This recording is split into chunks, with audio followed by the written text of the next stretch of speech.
சற்று முன் வெளியே இருக்கக்கூடிய முக்கிய அறிவிப்பு. அரசு ஊழியர்களுக்கு அடிப்படை சம்பள ஊதியம் உயர்வு. ஜாக்பாட் அறிவிப்பு. நீங்க இப்ப தான் நம்ம சேனலை புதுசா பார்க்குறீங்கன்னா மறக்காம சப்ஸ்கிரைப் பண்ணிக்கோங்க. அப்பதான் இது போன்ற பயனுள்ள தகவல் உடனுக்குடன் கிடைக்கும். சரி, வாங்க வீடியோக்குள்ள போலாம். மத்திய அரசு ஊழியர்கள் மற்றும் ஓய்வூதியதாரர்களின் நீண்டகால எதிர்பார்ப்பான 8வது மத்திய ஊதிய குழு தனது பணிகளை அதிகாரப்பூர்வமாக தொடங்கியுள்ளது. இதற்காக பிரத்யேகமாக இணையதளத்தை தொடங்கியுள்ள ஊதிய குழு ஊழியர்கள் மற்றும் பல்வேறு தரப்பினரிடமிருந்து கருத்துக்களையும் ஆலோசனைகளையும் வரவேற்றுள்ளது. இந்த இணையதளத்தின் மூலம் ஊதிய உயர்வு மற்றும் ஓய்வூதிய திருத்தம் தொடர்பான தனது பரிந்துரைகளை தயாரிப்பதற்கான முதற்கட்ட நடவடிக்கைகளை அரசு எடுத்துள்ளது. இருப்பினும் இந்த பரிந்துரைகள் உடனடியாக நடைமுறைக்கு வராது. பல்வேறு பொருளாதார தரவுகள் மற்றும் ஊழியர் சங்கங்களின் கோரிக்கைகளை ஆய்வு செய்ய வேண்டியிருப்பதால் 8வது ஊதிய குழு தனது அறிக்கையை சமர்ப்பிக்க சற்று கூடுதல் காலம் எடுத்துக்கொள்ளும் என்று எதிர்பார்க்கப்படுகிறது.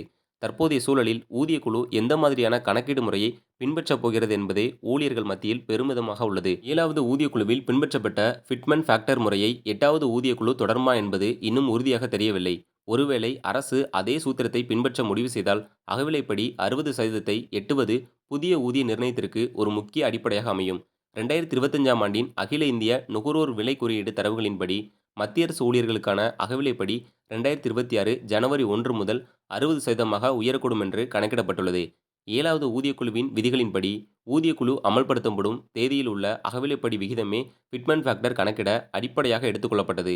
அந்த வகையில் 2026 ஜனவரியில் நிலவும் 60% அகவிலைப்படி புதிய ஊதிய உயர்விற்கான அஸ்திவாரமாக அமைய வாய்ப்புள்ளது. முந்தைய 7வது ஊதியக்குழு எவ்வாறு ஊதியத்தை நிர்ணயித்தது என்பதை புரிந்து கொள்வது அவசியம்.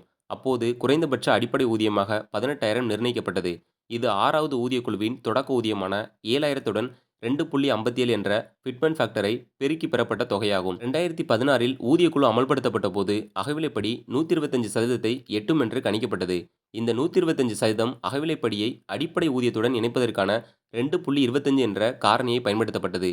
இதனுடன் பிற படிகளையும் சேர்த்து ஒட்டுமொத்தமாக 2.57 என்ற ஃபிட்மென்ட் ஃபேக்டர் அனைத்து நிலை ஊழியர்களுக்கும் சமமாக வழங்கப்பட்டது. ஒருவேளை 8வது ஊதியக்குழுவும் இதே தர்க்கத்தை பின்பற்றினால் 2026இல் எதிர்பார்க்கப்படும் 60% அகவிலைப்படி புதிய ஊதிய மாற்றத்தின் மையப்புள்ளியாக இருக்கும்.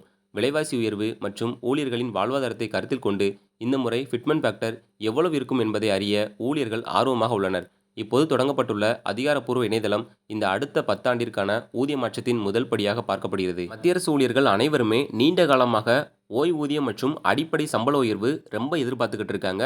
ஸோ இந்த முறை பார்த்தீங்கன்னா 60% அகவிலைப்படி வரும் அப்படின்னு சொல்லிட்டு ரொம்ப எதிர்பார்ப்போடு இருக்காங்க. ஸோ நம்ம பொறுத்திருந்து தான் பார்க்கணும் இந்த 8வது ஊதியக்குழு என்ன முடிவு பண்ணுறாங்க அப்படின்னு சொல்லிட்டு. ஏன்னா என்பிஎஸ்ன்னு சொல்லிட்டு புதிய பென்ஷன் ஸ்கீம் அப்படிங்கிறத கொண்டு வந்தாங்க. ஸோ இது மூலியமாக அவர்களுக்கு நல்ல ஸ்கீமே பார்த்தீங்கன்னா கிடைச்சது. ஸோ இதை விடையும் பெனிஃபிட்டாக இருக்க மாதிரி அகவிலைப்படி 125% வரைக்கும் போகும் அப்படின்னு எதிர்பார்க்கப்படுது. அதை நம்ம பொறுத்திருந்து தான் பார்க்கணும். நீங்கள் நம்ம சேனலை புதுசாக பார்க்குறீங்கன்னா சப்ஸ்கிரைப் பண்ணிக்கோங்க, லைக் பண்ணுங்கள். நன்றி.